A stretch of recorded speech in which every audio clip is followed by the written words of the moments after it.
एक टेस्टिमनी को हम सुनेंगे।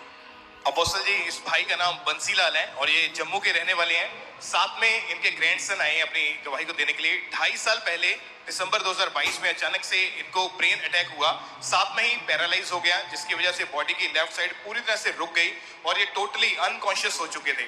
फैमिली वाले इनको उठा के ऑन द स्पॉट फटाफट हॉस्पिटल में लेकर गए। जब टेस्ट हुए तो पता चला कि ब्रेन अटैक के कारण ब्लड के क्लॉट्स ब्रेन में बन चुके हैं और जिस कारण बॉडी जो है टोटली पैरालाइज हो चुकी है और इनको उसी टाइम वेंटिलेटर के ऊपर रखा गया। और अपोस्टली डॉक्टर ने लगातार ट्रीटमेंट इनका जब स्टार्ट किया तो जब नेक्स्ट डे इनको थोड़ा सा होश आया तो फिर से इनको दूसरी बार ब्रेन अटैक हो गया और फिर से ये भाई कोमा में चले गए और 18 दिन कंटिन्यू बेसुध कोमा में पड़े रहे। इलाज चलता रहा लेकिन कोई फर्क नहीं पड़ा। डॉक्टर्स ने लास्ट में ये बोल दिया था कि इनका सरवाइव करना मुश्किल है, इसकी कोई गारंटी नहीं है। और इनकी फैमिली इतना डरी हुई थी और रोते थे क्योंकि लाखों रुपए इलाज के ऊपर खर्च कर चुके थे। फिर दूसरे हॉस्पिटल में लेकर गए, वहां पर भी लाखों रुपए इलाज के ऊपर लग गए, रिजल्ट कुछ भी मिल नहीं पा रहा था। और अपोस्टल जी, इनके पाइप्स, फूड पाइप जो इनके नाक में डाल दी गई, यूरिनल पाइप लगा दी गई और गले में ऑक्सीजन पाइप डाल दी गई। पूरी तरह से पाइप के साथ इनको एक तरह से बांध दिया गया था और मेडिसिन ट्रीटमेंट चलने के बावजूद कोई जब रिजल्ट नहीं आया और पूरी रीति के साथ सेकेंड टाइम जब इनको अटैक हुआ ब्रेन का तो कोमा में चले गए थे ये। Yes papa. और अपोस्टल जी, इनकी फैमिली भी इतना ज्यादा रोते थे, पर इनकी फैमिली जो थी वो ऑलरेडी अंकुरला मिनिस्ट्री के साथ जुड़े हुए थे। उनका विश्वास था कि परमेश्वर इन्हें चंगा करेगा। 25 फरवरी 2024 संडे मीटिंग की ये बात है अपोस्टल जी, जब ये चर्च में आए और आपने स्पेशल बीमारों के लिए प्रेयर करी और ये हीलिंग हॉल में बैठे हुए थे, उस प्रेयर को इन्होंने बाय फेथ अपने लिए रिसीव किया।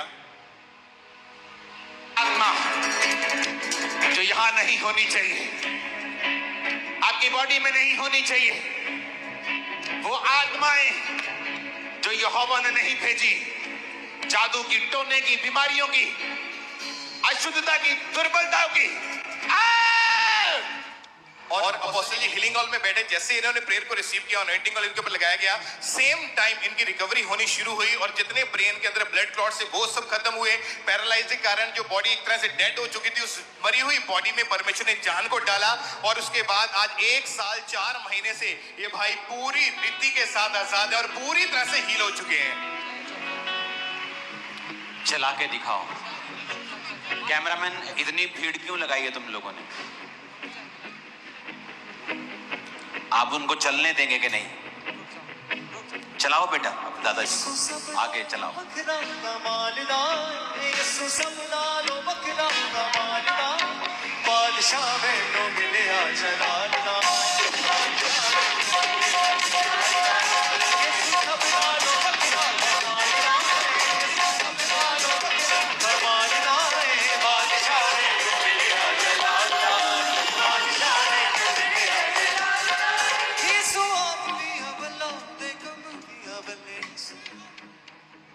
पकड़ो मत इनको। माइक क्यों नहीं लगा रहे तुम दादाजी के मुंह पे? वो बोल रहे थे कुछ। हालेलुया। अगर मेडिकल साइंस परमेश्वर ने बनाई, जिन हॉस्पिटल्स के इन्होंने नाम लिखे हैं वो इंडिया के टॉप 10 हॉस्पिटल्स के बीच में आएगा, जो हॉस्पिटल के नाम इन्होंने लिखे जहां पर इन्होंने इलाज करवाया। पर कई बार परमेश्वर मेडिकल फेल होता है तो इंटरवीन करता है और बताता है कि मैं सबसे ऊपर हूं।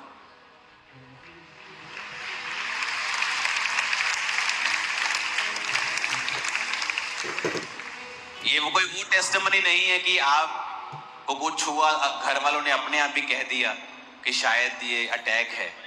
हॉस्पिटल्स में गए, अलग अलग हॉस्पिटल्स में गए, सेकेंड टाइम फिर ब्रेन अटैक हुआ, 18 दिन कोमा में रहे। टॉप 10 इंडिया में जो नाम है हॉस्पिटल्स का, चेन का, वहां रहे, 4 लाख रुपए वहां लगाया। उसके बाद ये चर्च के साथ जुड़े हुए थे। जब कुछ फर्क नहीं पड़ा, जब घर भेज दिया, पाइप्स लगा दी, कि आप समझ रहे हैं कि क्यों भेज दिया घर। चर्च में लेके आए, प्रेयर को रिसीव किया, बॉडी मूवमेंट होना शुरू हुई, रिकवरी स्टार्ट हुई, पैरालाइज गया, ब्रेन अटैक खत्म हुए। और ये तारीफ ऊंची होनी चाहिए चर्च।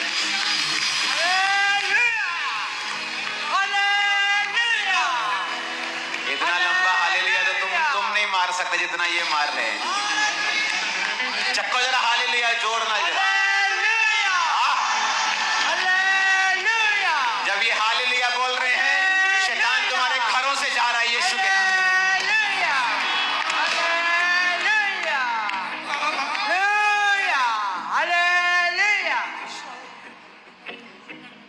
पैरालाइज्ड, ब्रेन के अटैक 2 बार, 18 दिन कोमा, सब पाइप से जुड़ा हुआ व्यक्ति चर्च आता है इमरजेंसी हीलिंग सेक्शन में। खुदा ने कहा था हीलिंग सेक्शन में बिठाना है ज्यादा बीमार लोगों को, मैं उनको छूंगा उधर। तो वॉलंटियर्स अपने आप को ज्यादा आत्मिक मत समझें, जो कहा गया वो फॉलो किया करें। इमेजिन करो, इनकी फोटो दिखाना जो पाइप्स लगी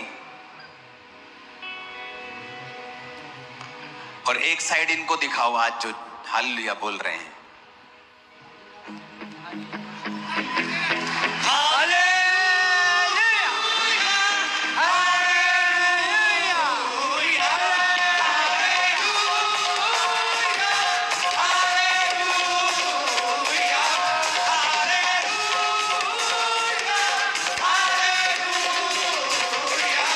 जोर से कहो हालेलुया, जोर से।